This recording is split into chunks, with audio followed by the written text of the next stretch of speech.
지금 이 계속 이 이사야서가 전개되고 있는데 이게 이제 이사야 7장에서부터 이제 그 내용이 계속 이어지고 있어요. 7장에 보면 유대 왕 아하스가 나옵니다. 연도를 좀 기억할 필요가 있는데 지금으로부터 기원전 732년 전 유대 왕 아하스 때 이제 이 이사야가 메시아가 태어날 것을 이야기하면서 계속 그 내용이 지금 24장까지 이어지고 있거든요. 13장 19절 말씀을 한번 봅니다. 13장 19절 보면 열국의 영광이요 갈대아 사람의 자랑하는 놀이개가 된 바벨론이 하나님께 멸망당한 소돔과 고모라 같이 되리니. 자, 19절을 보니까 어떤 나라가 멸망을 한다는 거죠? 바벨론이 멸망하는데 소돔과 고모라 같이 없어지도록 그렇게 멸망한다, 그렇게 이야기합니다. 자, 이렇게 되어져요. 지금 이사야 선지자는 지금 아하스 왕 때, 방금 연대를 말씀드렸는데 몇 년 전이라고요? 732년 전에 이제 이야기를 하고 있는데요. 바벨론의 멸망을 이야기해요. 그러면 바벨론의 멸망이 바로 이사야가 이야기한 그때 있었느냐 하니 그게 아니고 이 아하스 왕이 의지했던 나라가 있어요. 우리가 몇 번 들었는데 어떤 나라를 의지했습니까? 바로 그 당시 강대국인 아수르를 의지했어요. 그러니까 아수르가 힘을 떨치고 있었을 때는 바벨론이 아직까지 힘이 없었던 그런 때였습니다. 그러니까 아직까지 바벨론이 힘도 얻지 못하고 멸망이라는 그 단어조차도 쓸 수 없을 정도로 미미한 그때에 지금 이 모든 역사를 이야기하고 있거든요. 그래서 잠깐 전체 역사를 살펴보아야 되는데 732년에 이제 아하스 왕 옆에 예언할 때 아하스가 아수르를 의지하려고 했죠. 근데 그 아수르가 바벨론에 의해서 멸망을 당해요. 그러니까 아수르가 어디에 있는지 한번 보면요. 지도를 한번 보시면 이렇습니다. 좀 작지만서도 저쪽에 이제 빨간 딱지가 이제 유다 땅이에요. 예루살렘이 있고 유다 땅이 있고, 그 다음에 저 이제 형광색이죠. 그 녹색이 이제 아수르입니다. 아수르고 바로 옆에 이제 파란 딱지가 아람과 바벨론인데, 저 때는 이제 그러니까 아하스 왕 앞에 이제 예언을 할 때는 아하스는 누구를 의지하고 있었다? 아수르를 의지하고 있었다. 그러니까 아람과 아수르가 힘을 쓰고 있었던 때고, 그 조금 지났어요. 이제 그림 2를 지도 2를 보면은 지도 2를 보면 저렇습니다. 저 보면 저기 이제 붉은색 전부 다 저게 전부 다 아수르 제국이에요. 그러니까 아수르가 이제 전체를 전부 다 이제 삼켜버립니다. 저 밑에 보면 예루살렘도 보이는데, 그러니까 아주 진하게 칠해진 저 붉은색은 아수르가 직접 지배하던 것이고, 좀 연한 붉은색은 아수르의 영향권 속에 다 들어와 있는 그런 나라들. 그러니까 아수르가 제국을 건설을 해요. 저 때는 이제 아람이라는 나라도 무너지고 북이스라엘도 무너지죠. 아직까지 저 때도 바빌론이 뭡니까? 힘을 쓰지 못했던 때예요. 자 보세요. 732년에 이제 예언을 하고 이제 아하스 왕 때 예언하고, 그런 후에 대략 이제 한 7, 80년, 90년 정도 지나서 610년쯤 되었어. BC 610년에 이 바벨론이 아수르를 이제 정복을 하는 겁니다. 정복을 해요. 그러니까 바벨론이 아수르를 정복하고 그런 다음에 이제 이 아수르를 정복한 다음에 이어서 한 120년이 지나서 헷갈리죠. 그래, 하여튼 그냥 들으세요. 그냥 120년이 지나서 이제 유다에 있는 예루살렘을 정복해서 그곳에 있는 사람들 전부 다 포로로 끌고 가버려요. 그게 이제 BC 586년쯤 되어지는데, 그러니까 지금 아수르를 바빌론이 정복하고 바빌론이 모든 유다를 전부 다 이제 끌고 가서 완전히 이스라엘을 멸망시키는 거죠. 멸망시키고, 그때가 이제 BC 586년에 했습니다. 그런 다음에요. 그런 다음에 그러니까 바벨론 땅을 한번 보시면 이래요. 바벨론 땅을 한번 보시기 바랍니다. 저 붉은색으로 칠한 게 전부 다 바벨론 땅이에요. 저게. 그러니까 앞에 아수르를 전부 다 없애버리고 바벨론 땅이 다 차지했는데 아수르보다 훨씬 큰 영토를 차지했어요. 완전히 모든 아프리카까지도 지배한 그런 나라였는데, 그러니까 하여튼 순서만 기억하시면 돼요. 아수르가 나오고 바벨론이 나오고, 근데 저 바벨론이 BC 538년에서 539년, 그러니까 그때 메데바사라는 나라에 의해서 멸망을 당해요. 메데바사의 왕 중에서 누가 바벨론을 멸망시킨 왕이냐니까 우리가 잘 알고 있는 고레스 왕이에요. 고레스 왕. 그러니까 고레스 왕이 바벨론을 멸망시키는 그 과정을 여기 아까 19절에 나온 이야기예요. 그러니까 바벨론이 소돔과 고모라 같이 없어진다, 그 말을 하고 있는 겁니다. 자, 그러니까 그렇게 이제 메데바사의 고레스 왕이 이제 그 바벨론을 멸망시킨 다음에, 그 다음에 이스라엘 백성들이 이제 고레스 왕에 돌아오지 않습니까? 포로로 돌아와요. 돌아오는데, 자 14절 말씀 보세요. 14장 1절 보면, 여호와께서 야곱을 긍휼히 여기시며 이스라엘 다시 택하여 그들을, 보세요, 야곱을 긍휼히 여기시며 이스라엘을 다시 택하여 그들을 땅에 두시리니 나그네 된 자가 야곱 족속과 연합하여 그들에게 예속될 것이며. 그러니까 야곱의 족속이 전부 다 그 바벨론의 포로로 끌려갔다가, 그런 다음에 메데바사가 점령해서 고레스 왕이 이제 이스라엘 백성들을 전부 다 보내고 돌아왔다는 내용이 이제 여기에 기록되어진 겁니다. 그래서 정리하면 이렇게 되어져요. 자, 박스를 한번 보시기 바랍니다. 이사야가 이제 이 예언을 할 때가 아하스 왕 언제라고요? 732년이에요. 그 다음에 그때 당시에 강대국은 아람과 아수르였는데, 아수르가 곧이어서 전부 다 점령했는데, 아수르가 누구한테 멸망당해요? 바벨론에 멸망당해요. 그리고 13장 19절의 내용은 저 바벨론 또 어떻게 되어진대요? 멸망하는데 누구에 의해서? 메데바사라는 나라에 의해서. 두 나라예요. 두 나라. 하여튼간에 메데바사 연합군에서 멸망당하는데 그때가 539년이에요. 저때 메데바사의 어느 왕이, 고레스 왕이 이제 바벨론을 몰락시키면서 이스라엘 백성들을, 바벨론을 포로로 끌려간 이스라엘 백성들을 BC 538년에 집으로 돌려보내고, 그런 다음에 이제 이사야가 계속 예언하기를, 그러니까 이사야는 지금 역사가 끝난 다음이 아니라 저것이 일어나기 전에 계속 예언하고 있는 거예요. 그런 다음에 마지막에 우리가 지난주에 봤던 것처럼 이새 뿌리에서 한 새로운 줄기 나는데 새로운 왕이 새로운 나라를 건설하실 것이다. 바벨론 나라도 아니고 메데바사도 아니고 새로운 나라를 이제 한 메시아가 와서 건설한다 하면서 예수님의 탄생을 이야기하죠. 그래서 대략 700년의 사건을 이 이사야가 지금 이야기하고 있는 거예요. 무슨 말 이해하셨죠? 제가 지금 말씀드리고자 하는 것은요, 지금 이사야 선지자가 아하스 왕한테 이야기를 하는데 앞으로 몇 년의 역사, 대략 700년의 역사를 누가 이야기하고 있어요? 이 이사야가 아하스 왕에게 이야기를 해주고 있다는 겁니다. 그걸 염두에 두시라고 제가 지금 이 말씀을 하고 있는 겁니다. 우리는 지금요, 성경을 이제 한 권씩 다 보고 있어요. 우리 주일날에는 고린도전서를 보고 있죠. 이제 이번 주가 마지막 주간이에요. 그럼 다다음 주는 당연히 무엇을 볼까요? 그렇죠, 고린도후서를 보겠죠. 예. 제 평생에 요한계시록까지 끝내고 이제 하는 건데, 예. 하여튼 요한계시록에 끝낼 수 있도록 기도해 주시기 바랍니다. 그래서 이제 고린도전서를 보고 있죠. 새벽에는 사사기를 보고 있어요. 그리고 수요 이 오전 예배 때는 이제 우리가 이사야서를 보고 있는데요.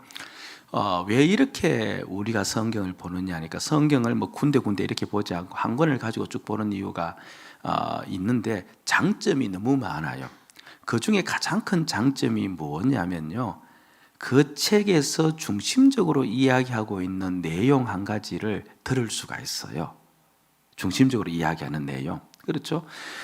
그것이 이제 우리 마음과 우리 몸에 새겨져서 그렇게 살기를 원하는 거죠. 이사야서의 중심은 뭐냐 하니까요, 하나님이 역사를 주관하신다, 이거예요. 하나님 역사를 주관하신다. 예. 그래서 지금 이사야가 이렇게 예언을 다 하지 않습니까? 다 말씀을 하죠. 이 말씀을 할 때 전부 다 어떻게 되어져요? 그 말씀대로 되어지는 거죠. 결국 역사의 주권자는 누구시다? 하나님이시고 우리 주님이시다는 겁니다. 자, 그러면 이제 반대편으로 이렇게 역사가 어떻게 주관되어지는지를 보면 역사가 어떻게 흘러가는지를 보면은 오늘 우리도 그렇죠. 오늘의 역사 속에서 이 역사가 어떻게 흘러가는지를 우리가 알 수가 있어요. 그러니까 이사야가 이 그리스도인의 그러니까 하나님의 역사가 이렇게 흘러간다는 것을 보여주면서 동시에 이 말씀을 통하여서 우리도 이 오늘의 이 보여지는 역사 속에서 진짜 역사가 어떻게 흘러가는지를 알게 되어져요. 우리 중에 그런 분들 없겠지만서도 그 가끔 보면 이제 그 부동산 투기하시는 분들 있지 않습니까? 그분들은 참 대단해요. 어떻게 정보를 입수했는지 몰라요. 국가가 그 도로계획, 도시계획을 세워놓으면요, 발표되기도 전에 뭡니까? 그 계획을 미리 알고 미리 땅을 다 선점하지 않습니까? 그러니까 미리 계획을 알면 어떻게 해야 되는지를 그렇죠? 투기꾼들도 그렇게 하는데 마찬가지로 우리가 이 역사가 어떻게 흘러가는지를 보면서 오늘 우리도 어떻게 살아야 되는지를 알 수 있는 지혜를 이곳에서 얻을 수가 있다는 것이에요. 그래서 이사야서가 보여주는 이 역사관을 통하여서 우리가 얻어야 될 지혜가 뭐냐니까요. 오늘 그냥 좀 이게 통째로 보는 거죠. 이 부분은 제가 이제 지난번에도 이야기를 했어요. 절대로 역사는 정해진 코스가 있다 없다? 정해진 코스가 없다. 역사는 고정된 역사가 없다는 겁니다. 다 누구의 말씀대로 흘러가요? 주님의 말씀대로 흘러간다. 그러니까 제가 누누이 말씀드렸지만 우리에게 사람에게 운명은 있다 없다? 없다. 팔자가 없다. 그래서 아이고 내 팔자에 내 운명, 절대로 이런 말씀해서는 안 된다. 왜냐하면 운명이 있고 사주팔자가 있다는 말은 무엇이 이미 정해졌다는 말이에요? 이미 개인의 역사, 인생의 역사가 정해졌다는 말이에요. 지금 이사야 선지자가 예언을 할 때는요, 저 앞날에 바벨론이 일어나서 저렇게 아수르를 정복한다라는 것을 보고 그렇게 한 게 아니고 하나님께서 그렇죠, 바벨론이 일어날 것이라고 하니까 뭡니까? 바벨론이 일어나서 아수르를 점령한 거예요. 그러니까 미리 내다보고 그 역사를 이야기한 것이 아니고 말씀하니까 말씀대로 이 역사가 흘러간다는 겁니다.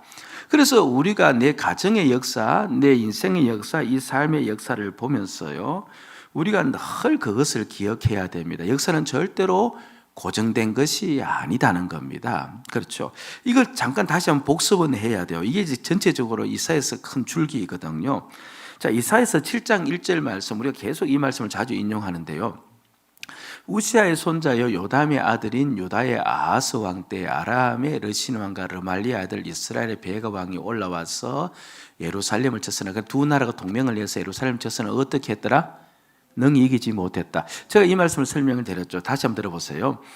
저 이스라엘의 베가 왕이 쳐들어와서 그 당시에 모든 성읍은 전부 다 허물어뜨렸다고 우리가 들었어요. 어느 성만 남았어요? 예루살렘 성만 남았는데, 그런데 그때 이들이 쳐들어와서 12만 명을 포로로 끌고 갔다고 우리가 그렇죠, 이야기를 들었어요. 포로나기 일어나기 전에 함께 모여서 예배드릴 때 기억나세요? 벌써 옛날이 됐죠. 예. 그러니까 12만 명을 끌고 갔어요. 그리고 그 당시 뭡니까? 아하스 왕의 왕자도 죽였어요. 그러니까 12만 명을 포로로 끌고 가고 물론 다 되돌아왔지만서도 그 왕자도 죽일 정도가 되면 예루살렘 성도 함락할 수 있다 없다?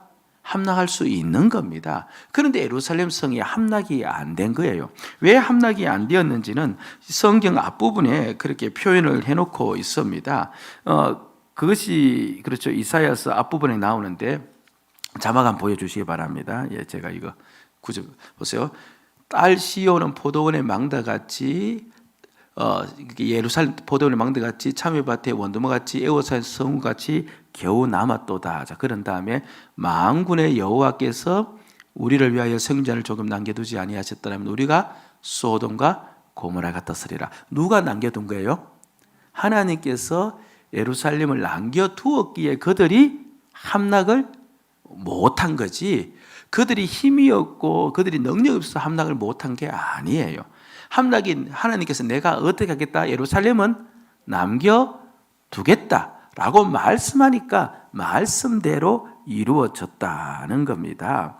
두 동맹국이 일어나서 결의해서 뭔가 쳐들어오고, 그래서 그 동맹국들에 의해서 모든 것이 무너져가면서 지금 역사가 흘러가고 있지만, 그러나 결국은 주님의 말씀대로 모든 것이 이루어지고 있다는 사실을 우리가 기억을 하셔야 됩니다. 오늘 14장 1절을 다시 한번 보시고 확인을 해보세요. 14장 1절을 다시 한번 봅니다. 보세요. 여호와께서 야곱을 긍휼히 여기시며 이스라엘을 다시 택하여 그들의 땅에 두시리니. 그러니까 고레스 왕이 이스라엘 백성들을 그렇죠, 그 포로의 생활에서 돌려보낸 게 아니고 하나님이 어떻게 700년 전에 그들이 돌아오기 200년 전에 어떻게 이야기합니까? 돌아오기 뭡니까? 적어도 몇백 년 전에 어떻게 이야기한 겁니까?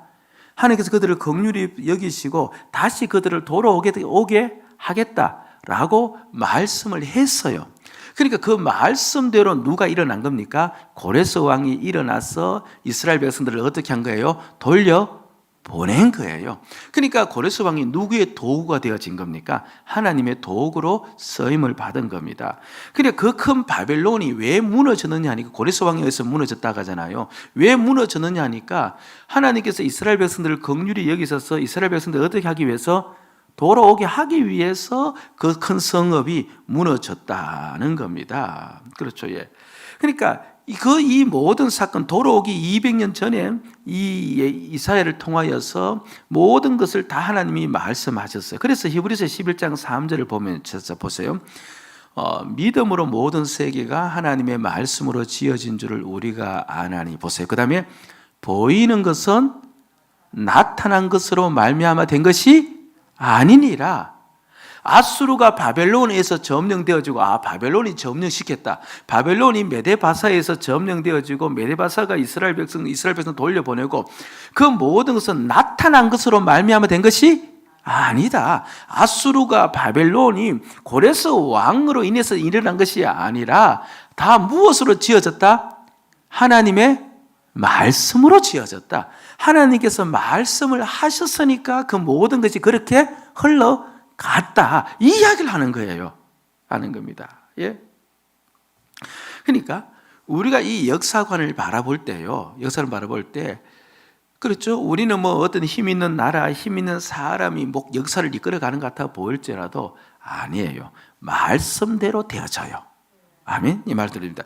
그래서 우리는 두 가지를 생활에 적용을 시킬 수가 있는 겁니다. 그럼 오늘 우리가 주의 말씀대로 살면 어떻게 되어져요?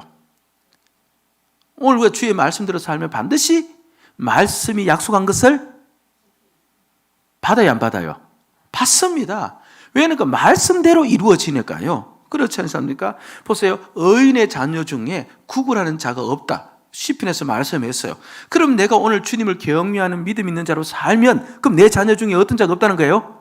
구걸한 자가 있을 수가 없다는 겁니다. 그 큰 지금 세계의 역사, 바벨론과 아수르, 그렇죠, 그 강대국들이 그렇죠, 쇠퇴와 그리고 부흥을 바라보면서 주님의 말씀대로 다 되어졌다는 것을 확인시켜 주면서 오늘 우리에게 봐라, 모든 게 말씀대로 되어지니까 너희도 살면 그 모든 약속을 다 받는다 시켜주고 있는 겁니다. 그렇죠? 구하라, 그리하면 내가 너희에게 하겠다. 구하면 어떻게 되어져요? 더해지는 겁니다. 먼저 그의 나라와 그의 의를 구하라, 그럼 내가 네 모든 책임지겠다면 그렇게 살면 되는. 주라, 그러면 내가 너희에게 후히 되어 하신 말씀은, 우리가 주면 하나님께서 그렇게 우리의 삶을 만들어 주신다는 겁니다. 세계의 역사를 증명하고 있는 겁니다. 아니, 이렇게 주님이 말씀대로 모든 걸 이루어지는 걸 증명해 보십시오, 이렇게 이야기하면 이 세계 역사 전체를 바라보니까, 특별히 이사야가 예언대로 이루어진 것을 바라보니까 이 700년의 역사를 무엇대로 되어졌다? 되어지니까 700년의 역사, 비록 큰 역사 중에 한 단편이지만 700년의 역사를 바라보면서 우리도 말씀대로 살면 언젠가는 반드시 진다는 확인할 수가 있는 겁니다. 그래서 가장 지혜로운 자는 어떤 자예요? 말씀대로 사는 자예요. 말씀대로 사는 자예요. 예. 그래서 가장 복 있는 자가 바로 말씀대로 붙잡고 사는 지혜 있는 자인 거예요. 여러분들이 어떠하든 말씀을 붙잡고 사셔야 될 겁니다. 그리고 두 번째 이 말씀이 적용할 우리에게 상황이 올 수 있지 않아요. 편한 상황이든 바벨론이 오든 우리에게 아수르 같은 어려움이 오든 그런 힘들고 어려운 일이 올 때 우리는 그 힘듦이 무너뜨리고 그 어려움이 우리를 없앨 것 같아 보이지만 그러나 절대로 그것이 아니다. 그렇죠? 보이는 것은 나타난 것으로 말미암니다. 말씀대로 되어진다. 힘들고 어려울 때 저 사람 때문에 저 환경 때문에 내가 무너질 것 같지만 그게 아니고 우리는 들으러 가야 돼요. 말씀을 주의 음성을 들으러 가야 돼요. 음성대로 되어져요. 아멘. 그러니까 쉬 낭망하고 쉬 슬퍼하고 쉬 힘들어하는 까닭은 전부 다 보이는 것. 그 보이는 것이 내 인생을 보이는 것이 내 역사를 주관하는 줄 알고 있지 않습니까? 아니에요. 주의 말씀이에요. 우리가 특별히 수요일 아이들을 위해서 많이 기도하는데 지금 현재 우리 자녀들의 모습 보고 우리에게 실망감을 안겨줄 수도 있고 기쁨을 안겨줄 수도 있지만서도 그러나 그 아이가 나에게 지금 안겨주어도 영영토록 기쁨을 안겨주는 아이가 안 될 수도 있고 나에게 슬픔을 안겨주어도 그 아이가 나에게 복이 될 수 있는 것은 주님께서 주관하시는 거예요.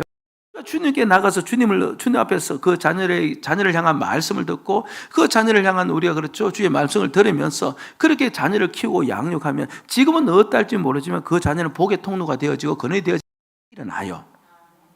그래서 제발 여러분들이요 보이는 것이 내 삶을 주관하는 게 절대로 아니다. 무엇을 보면 아느냐? 봐라. 732년 전에 이 이사야가 아수르의 몰락을 이야기했고 바벨론의 등장을 이야기했고 그 바벨론의 몰락과 이스라엘 백성의 돌아옴과 메시아의 다 이야기했는데 말씀대로 되지 않았느냐? 이렇게 생생한 증거가 있지 아니하느냐? 그러니까 우리가 어떻게 이 세상 사는 삶을 산 가운데 절대로 내가 보고 내가 내 눈에 내 귀에 들리는 이것이 내 삶을 주관하는 게 절대로 아님을 믿고 그것 때문에 일희일비하지 마시고 주의 음성 듣고 주의 말씀 붙잡고 사는 저와 여러분 되시기를 주의 이름으로 축복을 드립니다. 아멘. 이게 그리스도인의 역사관 첫 번째예요. 두 번째 그리스도인의 역사관은요. 결국 나와 주님과의 오늘의 이 관계, 오늘의 나와 주님과의 관계가 나의 앞날과 내 후대의 삶을 결정해요. 내가 오늘 자녀들에게 많은 걸 물려주는 것이 내 자녀의 삶을 결정하는 것이 아니라 내가 주님과의 관계 맺고 살아가는 그 주님과의 관계가 오늘의 내 삶과 내 앞날의 삶과 내 후대의 삶을 결정한다. 이걸 꼭 기억하셔야 됩니다. 다시 아하스 왕에게 돌아가요. 그렇죠? 네. 자, 보세요. 두 동맹국이 침략한다는 말을 듣고 아하스가 두려움에 빠져요. 여러분 기억나죠? 이것도 코로나 일어나기 전에 이야기했던 거예요. 두 동맹이 두려움 빠졌는데 그때 이제 이사야가 가서 이야기를 합니다. 그렇잖아요. 저 두 동맹국은 연기 나는 부지깽이와 같기 때문에 두려워할 것이 하나도 없다. 누구를 의지하라? 하나님을 의지하라 했는데 우리가 알다시피 아하스는 누구를 의지해요? 그 당시 강대국인 아수르를 의지. 이젠 다 되네요. 아수르가 어디인지 아수르를 의지하는 겁니다. 눈에 보이는 힘을 의지해요. 그러니까 오늘 내가 이 보여지는 이 현상은 나타난 것으로 말미암는 줄 알고 그쪽으로 뛰어간 것이죠. 그때 이사야 선지자가 말한 내용이 뭐냐니까 이새의 뿌리에서 한 줄기가 나온다. 그 한 줄기가 나와서 새로운 왕이 나와서 새로운 나라를 만든다. 이렇게 이야기하거든요. 이것도 앞에 이야기했는데 기억나세요? 그냥 나신다고 하시고 들었어요. 예. 그러니까 아수를 의지하고 있는 그에게 이새의 뿌리에서 새로운 한 줄기가 나와서 이새 뿌리 한 줄기 그 누구를 이야기하는 겁니까? 예수 그리스도를 이야기하는데 새로운 다윗 왕이 나와서 새로운 나라를 이룰 것이다라고 이야기해요. 이게 무슨 말이냐니까요. 원래 이새의 뿌리에서 나온 줄기는 누굽니까? 이새의 아들은 누구예요? 다윗이에요. 그러면 이새의 뿌리에서 새로운 한 줄기가 나온다는 말은 그럼 다윗 왕조가 어떻게 되어진다는 거예요? 다윗 왕조가 더 이상 의미가 없어진다는 겁니다. 왜냐하면 새로운 이새의 뿌리에서 새로운 다윗 왕조가 나오니까 이 아하스는 어느 왕조예요? 다윗 왕조입니다. 그러니까 다윗 왕조는 이제 더 이상 하나님 나라에서의 제 역할을 감당하지 못하니까 몰락한다는 그런 뜻이에요. 여러분, 우리가 알고 있는 예수 그리스도의 아버지 되는 요셉, 그 육신 아버지 요셉, 요셉이 누구 후손이에요? 누구 후손입니까? 다윗 후손이에요. 다윗 직계 후손이에요. 한마디로 이야기하면, 우리식으로 이야기하면 왕손이에요. 왕손. 그런데 왕손인 요셉의 직업이 뭐였어요? 목수였어요.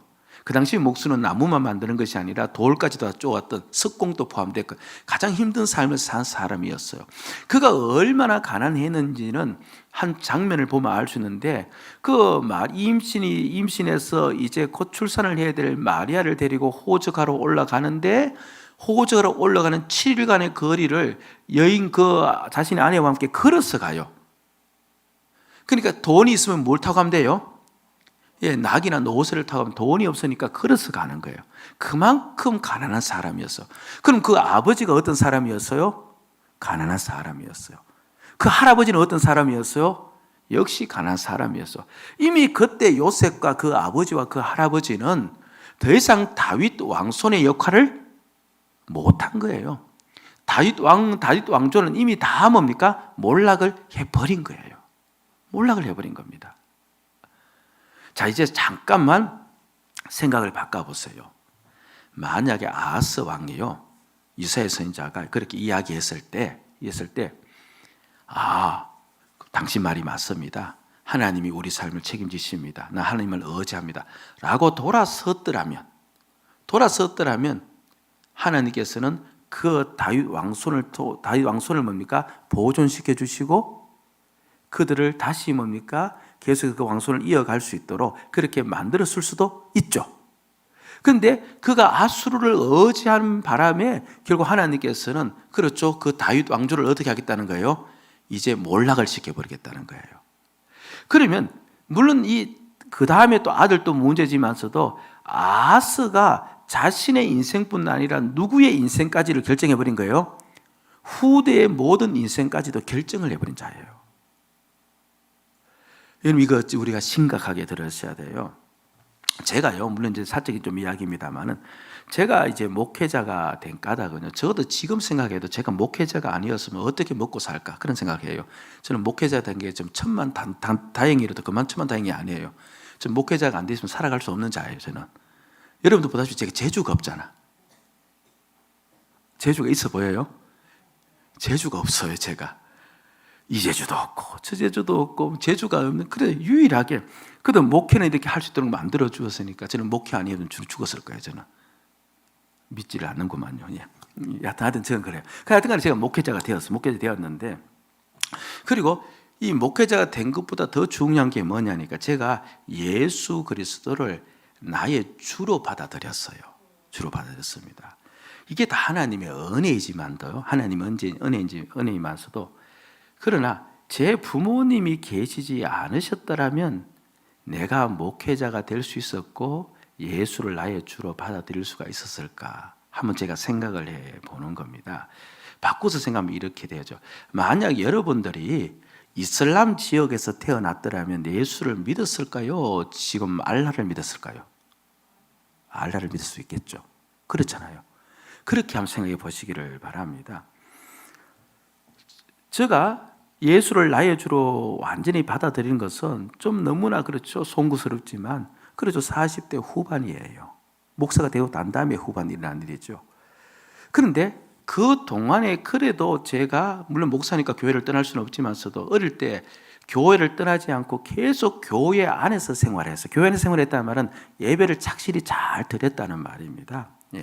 정말 예배를 착실히 잘 드렸어요. 고등학교 때도 새벽기도 했어요. 좀 믿어주세요. 좀. 예. 물론 주일만 갔어 했지만, 예. 평일에는 이제 못 가죠. 그래서 주일은 갔는데, 근데 하여튼 그렇게 이제 예배 생활은 잘 했죠. 근데 뭐 예수가 주인 줄은 모르고 그냥 예배 생활, 그러니까 교회 안에는 있었다는 겁니다. 교회 밖에는 안 나간 거예요. 만약에요, 대충 예수 믿는 그런 부모님 밑에서 제가 자랐더라면 제가 교회 안에 계속 머무를 수 있었을까라는 생각을 해본 거예요. 물론 머무를 수도 있었겠지만, 그러나 부모님 스스로가 그렇잖아요. 주일도 성수 좀 부족하게 하고 그다음에 예배 생활 잘하지 않다면 저도 분명히 예배 생활 소홀히 했을 것이고 교회 안에 계속 남아 있을 수 없었을 거죠. 또는 교회 안에 남아 있던 치더라도 부모님과 똑같은 길을 제가 걸었는지도 모르겠어요. 대충 믿었고. 자, 보세요. 그다음에 제가 예수를 주로 믿은 것이 어떤 연유인가 하니까, 물론 말할 것 없이 기도죠. 새벽 기도, 금요 기도 때 모든 성도들이 다 돌아간 다음에, 그렇죠, 홀로 계속 기도하는 가운데 그때 우리 주님께서 은혜를 주어서, 그렇죠, 분명히 깨닫게 해주신 거예요. 살아계심을 깨닫게 해주었고, 그렇죠, 제 심령 속에 제가 죽었음을 깨닫게 해주었고, 예수가 내주심을 깨닫게 되었고, 지옥을 보여주었고, 그때 확 깨달아진 겁니다. 자, 보세요. 제가 그래도 그렇죠, 목사니까 당연히 뭐 기도를 해야 되겠지만서도, 그러나 기도라는 것이요, 목사가 된다고 되는 건 아니거든요. 그래도 계속해서부터 계속 교회 안에 있으면서 예수를 주로 영접한 것은 없을지라도 그래도 기도 생활을 계속 할 수 있었던 까닭은, 그렇죠, 청년 때도 기도 생활을 할 수 있었고, 그리고 신학교 가서도 기도 생활을 계속 할 수 있었던 까닭은 다른 것이 아니라 어릴 때부터 저희 부모님이, 그렇죠, 저를 기도하는 장소로 데려갔기 때문에 그런 거예요.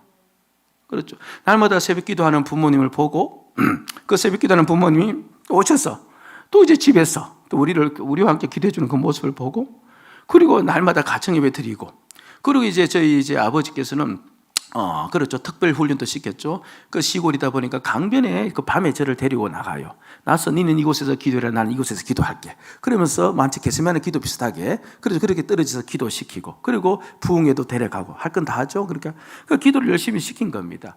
그럼 만약에 부모님이 나에게 그렇게 기도를 시키고 기도의 모습을 보여주지 않았더라면 내가 기도를 할 수 있었을까? 물론 하기는 하겠죠.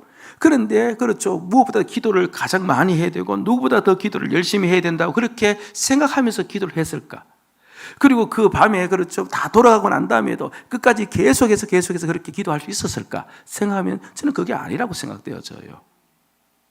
분명 그 부모님이 저에게 물려주고 보여주고 나타내신 그것을 보면서 결국 저도 기도할 수 있었고, 그래서 부모님의 그 모습 때문에 교회 안에 머물러 있었고, 부모님의 그 모습 때문에 제가 기도할 수 있었고, 그렇게 계속 교회 안에 머물러 있고, 그렇게 기도를 하다 보니까 그 가운데 어떤 은혜가 있습니까? 예수가 내 주가 되어지는, 확실히 이제 예수를 믿게 되어지는 그런 은혜를 입었던 것이죠.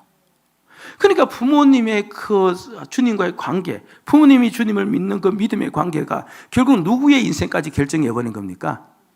그저 부모님 자신들뿐 아니라 나의 인생까지 결정해버린 겁니다. 그렇잖아요. 만약 부모님이 그렇게 주님과의 관계 속에서 믿지를 않았더라면, 그렇죠, 저는 저의 인생 속에서 지금 어떻게 되었는지도 몰라요. 목사가 되어도, 그렇죠, 물론 저보다 훌륭한 목사가 훨씬 더 많지만, 그냥 부족하지만서도 그래도 이렇게 오늘날 이렇게 살아갈 수 있는 목사가 된 까닭은 분명히 부모님이 저에게 준 유산이에요. 그러니까 부모님이 저에게 물려주지 않았으면은 저는 없었고, 그럼 부모님이 주님과의 관계가 결국 오늘 나의 인생을 결정하고 후대 인생을 결정했다고 이렇게 결론을 내려도 아깝지가 않는 거예요. 여러분들, 이거예요. 오늘 나와 주님과의 관계는요, 나와 주님과의 관계만이 아니에요. 내 자녀의 인생을 결정하는 거예요. 자녀의 자손을 결정하는 거예요. 그렇잖아요. 만약 우리 부모님 그렇지 않았다면, 내가 만약 그렇지 않았다면 내 자녀는 그럼 당연히 지금, 그렇죠, 더 어무러졌겠죠. 그렇지 않겠습니까? 그러니까 오늘 나와 주님과의 이 관계가 내 앞날과 내 후대와 내 자자손손의 인생을 결정한다는 사실을 보아야 되는 거예요. 아하스 왕이 한번 돌아서서 주님 앞에 바르게 서서 하나님의 말씀을 받아들였더라면, 물론 그 다음 당대가 어떻게 될지는 모르지만서도 이사야 선지자가 이제 이 세에 뿌려서 새로운 한 줄기가 난다는 이야기를 다음 세대를 했지 이 사람이 하지 않았을 겁니다. 그런데 그가 그렇게 함으로 말미암아 그 후손에까지 영향을 미치는 것을 보면서 그렇구나. 오늘 나와 주님과의 관계는 이게 예사로운 관계가 아니라 내 인생, 내 후대의 모든 삶을 결정하는 관계구나. 이걸 우리가 깨우칠 수가 있는 거죠. 그리고 세 번째, 오늘 이 말씀을 통해서 우리가 얻을 수 있는 이 역사관은 뭐냐니까, 이 세상의 역사는요, 믿는 자를 위하여 있다는 거예요. 그러니까 나를 위하여 세상의 역사가 있는 거예요. 보세요. 우리 눈으로는 절대 그렇게 보이지 않아요. 재판을 받아도 힘 있는 자들이 유리하고 어디를 가도 권세자들이 대접을 받아요. 세상의 역사는 힘 있는 나라들의 역사로, 힘 있는 나라, 힘 있는 사람으로 움직이는 것 같아요. 지금도 미국이 세상을 움직이고 중국이 세상을 움직이는 것 같지 않습니까? 그들이 역사를 주관하는 것 같아 보입니다. 그런데 보세요. 가장 강대국인 아수르가 등장하고 몰락도 결국은 주님의 손에 달렸고, 바벨론의 등장과 몰락, 고레스 왕의 등장과 몰락이 전부 다 주님의 손에 달렸는데, 왜 그들이 등장했고 왜 그들이 몰락했는지를 보니까 한 가지 이유밖에 없는 겁니다. 바로 이스라엘 때문이에요. 이스라엘에게 매가 되기 위해서 아수르를 등장시키고, 이스라엘을 포로로 끌고 가게 하기 위해서 바벨론이 등장해서 이스라엘과 회개하도록 만들기 위하여서 하나님께서 그 모든 나라들을 동원을 시켰죠. 결과적으로 보니까 결국 고레스 왕의 등장도 하나님께서는 이스라엘 백성을 뭡니까? 돌아오게 하기 위해서 그를 세우신 것에 불과한 겁니다. 힘 있는 나라들이 세상을 움직이는 것 같아 분명 그렇게 보이는데, 알고 보니까 그 모든 힘 있는 나라들과 모든 권세자들이 다 예루살렘, 이스라엘을 위하여서 움직이고 있었다는 사실입니다. 오늘 세상의 모든 역사들요, 내 주변에서 일어나고 있는 환란이든 그것이 기쁨이든 즐거움이든 간에 여러분들 그 모든 것이 나를 위하여 주신 주님의 주권임을 믿으셔야 돼요. 힘들면 힘든 대로 주님께서 나를 세우기 위한, 나를 훈련시키기 위한 그와 같은 주님의 음성이 있고, 그렇죠. 편안하면 편안한 대로 그 속에서 나에게 주시는 음성이 있어요. 다 나를 위해서 주신 것이에요. 그래서 우리는 항상 기뻐할 수가 있는 거예요. 항상 감사할 수가 있는 거예요. 세상의 역사를 보고 주님의 역사를 보면 우리는 그럴 수가 있다는 겁니다. 여러분, 삶의 여정에 바벨론도 있어요. 우리를 몰락시켜요. 우리의 건강을 빼앗아버리고 우리의 가정의 형편을 힘들게 해요. 그러나 그것도 주님께서 우리를 위해서 주시는 것임을 믿으셔야 돼요. 그 과정에 고레스 왕 같은 자가 있어요. 우리에게 은택을 베풀고 우리에게 도움이 되어주고 축복이 되어지는 통로 같은 사람들이 있어요. 그러나 그것도 그 사람이 아니라 주님께서 그 사람을 통하여 우리에게 은혜를 주시는 겁니다. 여러분들, 하나님께서 이스라엘 백성들을 다시 돌아오게 하신 까닭은요, 딱 하나밖에 없어요. 내가 너희를 긍휼히 여긴다, 이거예요. 이게 얼마나 대단한 말인지 몰라요. 우리가 하나님이 우리를 긍휼히 여겨주지 아니하면 우리는 절대로 살아갈 수 없어요. 우리는 하나님께 내수할 만한 것이 하나도 없는 겁니다. 오늘 또 이 강단에 올라오기 전에 제가 회개를 얼마나 했는지 모릅니다.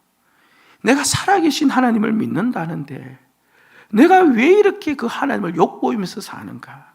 여러분들은 눈에 보이지 않지만 제 개인의 삶을 저는 알지 않습니까? 제 개인의 삶을 볼 때 이건 하나님 앞에 욕보이는 인생이 더 많은 겁니다. 마음 씀씀이가 그렇고 생각이 그렇고, 그런데 하나님이 살아계신다는 것을 전가하면서 나가니까 이게 도대체 앞뒤가 맞느냐, 이런 생각이 들면서 내 마음속에, 그렇죠, 이게 어떻게 설교를 해야 되는가, 그런 생각이 아까 올라오는 내내 그런 생각이 들었습니다. 그런데 하나님은 우리를 긍휼히 보시는 거예요. 긍휼히 보시니까 언제나 우리를 받아주시고 우리를 세우기를 원하시는 그 하나님, 그래서 하나님께서 모든 주변의 모든 환경과 여건을 동원해서 우리를 다듬어가고 만들어가시고 그 모든 환경을 통하여 우리에게 복을 주시면서 살아가도록 하시는 겁니다. 이게 역사관인 겁니다. 여러분들 꼭 기억하세요. 모든 역사는 고정된 게 없어요. 오늘 내 힘듦이 영원토록 가지 않아요. 가장 우매한 자들이 그렇게 이야기를 해요. 힘들고 피곤하면 계속 그렇게 되는 줄 알아요. 그렇지 않아요. 때가 되어지면 바뀌어져요. 말씀대로 되어져요. 그리고 내 오늘 주님과의 관계가 내 인생의 후대를 다 결정지었고, 그리고 모든 이 역사가 우리 주님께서 나를 긍휼히 여기셔서 나를 살리기 위함인 줄로 믿으셔야 돼요. 그래서 이 세상을 바라보고 이 사건을 바라보시고 주변의 환경을 바라보시며 살아갈 때 우리는 그리스도인으로서 온전히 살아갈 수 있는 자가 되어지는 거예요. 오늘 이 말씀 꼭 기억하시고 이 세상 속에서 주님의 역사관을 가지고 살아가시는 지혜로운 자가 되기를, 그래서 우리뿐 아니라 우리 후대까지도 우리로 말미암아 복을 받는 그 은혜가 있는 삶을 살기를 주의 이름으로 축복을 드립니다. 아멘.